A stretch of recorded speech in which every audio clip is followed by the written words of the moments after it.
For decades, Egypt's ancient treasures were scattered, hidden away in overcrowded storerooms, aging museums, and dusty archives.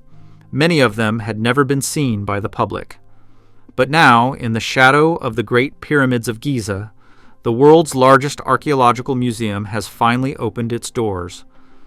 The Grand Egyptian Museum, or GEM, represents more than just a new home for history. It is a symbol of national pride, a technological marvel, and one of the most ambitious cultural construction projects of the 21st century.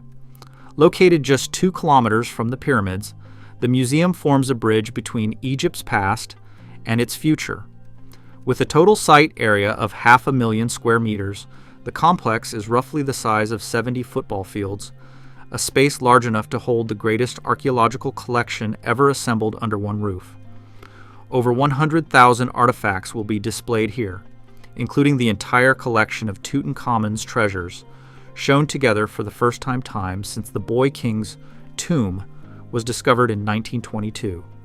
But the Grand Egyptian Museum is not just about scale. Its architecture itself is a statement. Designed by the Irish firm Hennigan Peng Architects, the building's striking form rises from the desert like a modern monument. Its translucent alabaster façade catches the golden sunlight of Giza, while its triangular geometry echoes the lines of the nearby pyramids. Every detail, from the orientation of the entrance to the panoramic windows framing the Great Pyramid, has been carefully designed to connect the modern world to the ancient one. More than 20 years in the making and costing over $1 billion, the GEM has faced delays, revolutions, pandemics, and funding crises. Yet, against all odds, it now stands complete, ready to redefine how the world experiences ancient Egypt. The Grand Egyptian Museum was not built to look like the past, it was built to honor it.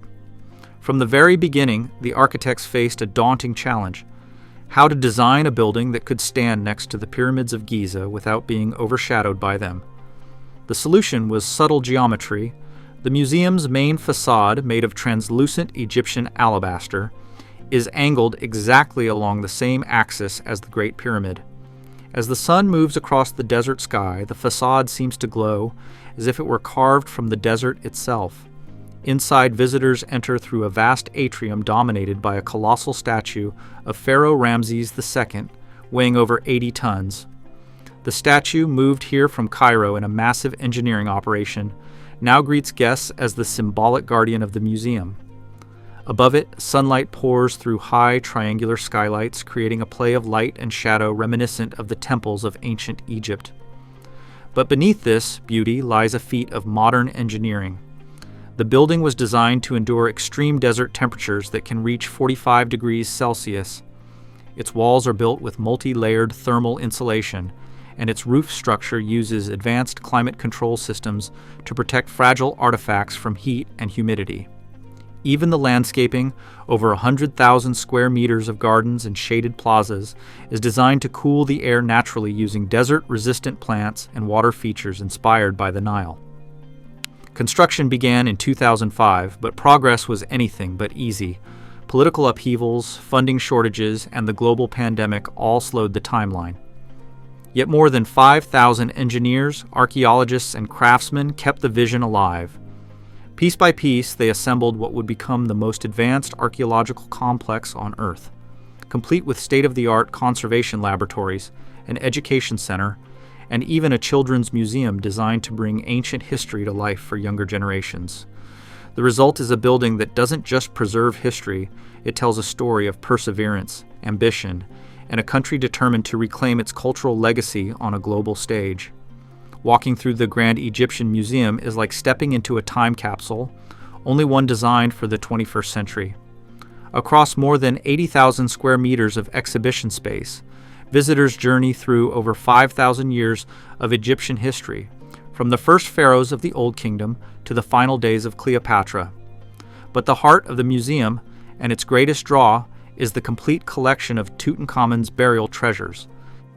For the first time since Howard Carter discovered the young pharaoh's tomb in 1922, all 5,398 artifacts from the site are displayed together.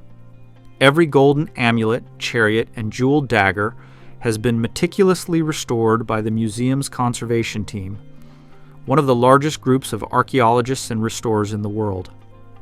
Among the highlights is the pharaoh's iconic golden mask, weighing more than 11 kilograms, now exhibited under precision-controlled lighting that mimics the glow of the Valley of the Kings. But this is not a traditional museum. The gem was designed as a digital experience, blending ancient artifacts with cutting-edge technology. Visitors can explore interactive 3D reconstructions, holographic timelines, and immersive projection rooms that recreate ancient temples and rituals in life-size scale. Using augmented reality, guests can even walk through Tutankhamun's tomb, as it appeared more than 3,000 years ago. Behind the scenes, over 10 specialized laboratories make up one of the most advanced archaeological research centers on the planet. Here, scientists analyze DNA from mummies, restore fragile papyrus scrolls, and study pigments used by artisans thousands of years ago. These labs are connected to global universities, allowing researchers from all over the world to collaborate in real time. The museum's design also encourages exploration. Large open galleries flow seamlessly into courtyards that frame direct views of the pyramids. From the main hall, visitors can see both Ramses, the second statue, and the Great Pyramid of Khufu in one breathtaking line of sight, a visual reminder that Egypt's ancient and modern achievements now stand side by side. The Grand Egyptian Museum is more than just a building. It is a declaration, a statement that Egypt, the cradle of civilization, is not just looking back on its history but building its future upon it. For the Egyptian government, the GEM is a cornerstone of a wider vision, to transform the country into a global cultural destination. Tourism already represents more than 10% of Egypt's economy, and the museum is expected to draw millions of visitors each year, many arriving to see the treasures of Tutankhamun in their new home, just minutes away from the pyramids that once protected them. The surrounding area is being redeveloped into a vast cultural district, with new hotels, transport links, and public spaces designed to welcome a new wave of visitors. The museum itself is also meant to act as a bridge between nations, a place for international collaboration, education, and the exchange of knowledge about one of humanity's oldest civilizations. For Egypt's archaeologists, it marks a new chapter.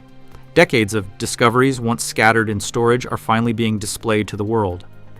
The gem gives Egypt control over its narrative again, a chance to showcase its past with the technology and scale it deserves.